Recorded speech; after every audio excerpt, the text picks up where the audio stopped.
നമ്മുടെയൊക്കെ ഉള്ളിൽ തന്നെ ഒരു വലിയ നിധി ഒളിഞ്ഞിരിപ്പുണ്ട്. എന്നിട്ടും നമ്മളിൽ പലരും ഒരു യാചകനെ പോലെ സന്തോഷത്തിനും സമാധാനത്തിനും വേണ്ടി പുറം ലോകത്തിങ്ങനെ തേടി നടക്കുകയാണല്ലേ? എക്കാർട്ട് ടോളയുടെ ദി പവർ ഓഫ് നൗ, അതായത് ഈ നിമിഷത്തിൽ ജീവിക്കുക എന്ന പുസ്തകം തുടങ്ങുന്നത് തന്നെ ഈ ഒരു ചോദ്യത്തിനുള്ള ഉത്തരം തരുന്ന ഒരു കിടിലൻ കഥയോടെയാണ്. നമുക്ക് ആ കഥയിലേക്കൊന്ന് പോയി നോക്കിയാലോ? ഹായ്, എൻ്റെ പേര് അമൽനാഥാർ. എൻ്റെ യൂട്യൂബ് ചാനലായ എനർജി ലവ് ബ്ലിസ് കോൺഷ്യസ്നെസ്സിലേക്ക് എല്ലാവർക്കും സ്വാഗതം. അപ്പോൾ ഈ കഥയൊരു യാചകൻ്റെതാണ്. അയാൾക്കൊരു കാര്യം അറിയില്ലായിരുന്നു, താൻ വർഷങ്ങളായി ഇരിക്കുന്നത് വിലമതിക്കാനാവാത്ത ഒരു നിധിക്ക് മുകളിലാണെന്ന്. ഒന്ന് ആലോചിച്ചു നോക്കൂ, 30-ലധികം വർഷങ്ങളായി ഒരേ ഇരിപ്പാണ് ആ യാചകൻ്റേത്. അതുവഴി പോകുന്ന അപരിചിതർക്ക് നേരെ യാന്ത്രികമായി തന്നെ പഴയ തുപ്പി നീട്ടി അയാൾ പതിവുപോലെ മന്ത്രിക്കും. ചില്ലറ വല്ലതുമുണ്ട്. എന്നാൽ ഒരു ദിവസം അതുവഴി വന്ന ഒരു അപരിചിതൻ പണമൊന്നും കൊടുത്തില്ല. പകരം ഒരു ചോദ്യം ചോദിച്ചു. താങ്കളിരിക്കുന്ന പെട്ടിക്കുള്ളിൽ എന്താണ്? ഓ, ഒന്നുമില്ല, യാചകൻ നിസ്സാരമായിട്ട് പറഞ്ഞു. ഇതൊരു പഴയ പെട്ടിയാണ്, ഞാൻ വർഷങ്ങളായി ഇതിന്റെ മുകളിലായിരിക്കുന്നത്. ഒന്ന് തുറന്നു നോക്കിയിട്ടുണ്ടോ? അപരിചിതൻ വീണ്ടും ചോദിച്ചു. ഇല്ല ബാബാ, അതിനകത്ത് എന്തുണ്ടാകാനാ എന്ന് പറഞ്ഞ് യാചകൻ ചിരിച്ചു.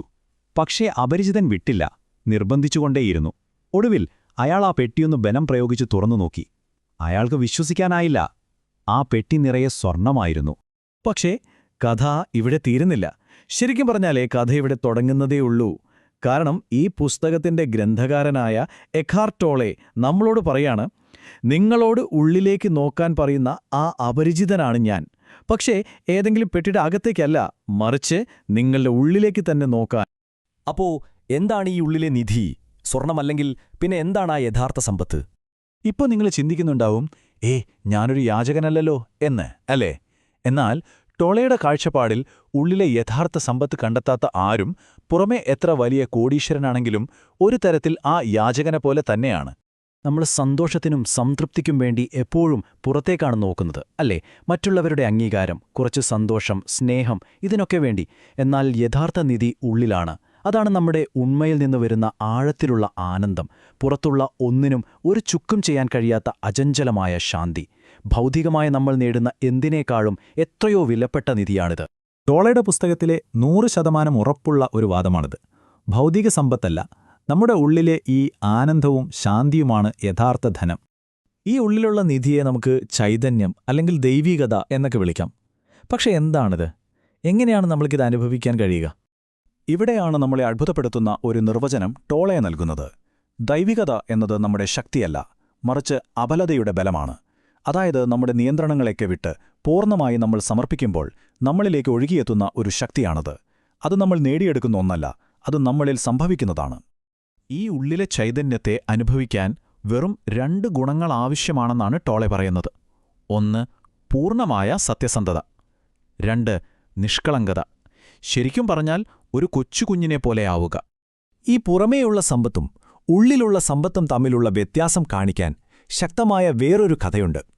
ലോകം മുഴുവൻ കീഴടക്കിയ അലക്സാണ്ടർ ചക്രവർത്തി സ്വന്തമായി ഒന്നുമില്ലാത്ത ഡയോജൻസ് എന്ന യാചകനെ കണ്ടുമുട്ടിയ കഥയാണിത്.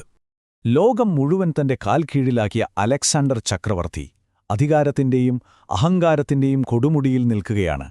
അദ്ദേഹം ഡയോജൻസിന്റെ അടുത്തെത്തി പറഞ്ഞു, ഞാൻ മഹാനായ അലക്സാണ്ടർ, നിങ്ങൾക്കെന്തു വേണമെങ്കിലും ആവശ്യപ്പെടാം, ഞാനത് തരും. എന്നാൽ ഡയോജൻസിന്റെ മറുപടി വളരെ ലളിതമായിരുന്നു. ദയവായി അല്പം മാറി നിൽക്കാമോ? നിങ്ങൾ എന്റെ മേൽ വീഴുന്ന സൂര്യപ്രകാശത്തെ മറയ്ക്കുന്നു. ലോകത്തിലെ ഏറ്റവും വലിയ ചക്രവർത്തിക്ക് കൊടുക്കാൻ കഴിയുന്ന ഒന്നിനും ആ സൂര്യരശ്മിയേക്കാൾ മൂല്യം ഡയോജൻസ് കൽപ്പിച്ചില്ല. ഇത് കേട്ട് അമ്പരന്നുപോയ അലക്സാണ്ടറിനോട് ഒരുപക്ഷെ ഡയോജൻസ് മനസ്സിൽ ചോദിച്ചിട്ടുണ്ടാവാം, സ്വന്തം മനസ്സിനെപ്പോലും ജയിക്കാൻ കഴിയാത്ത നീ എങ്ങനെയാണ് ഈ ലോകം കീഴടക്കാൻ പോകുന്നത്? ആ ഒരു നിമിഷം ആരായിരുന്നു യഥാർത്ഥ ചക്രവർത്തി?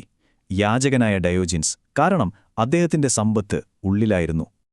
അപ്പോ ഈ 2 കഥകളും നമ്മെ ഒരേയൊരു സത്യത്തിലേക്കാണ് വിരൽ ചൂണ്ടുന്നത്.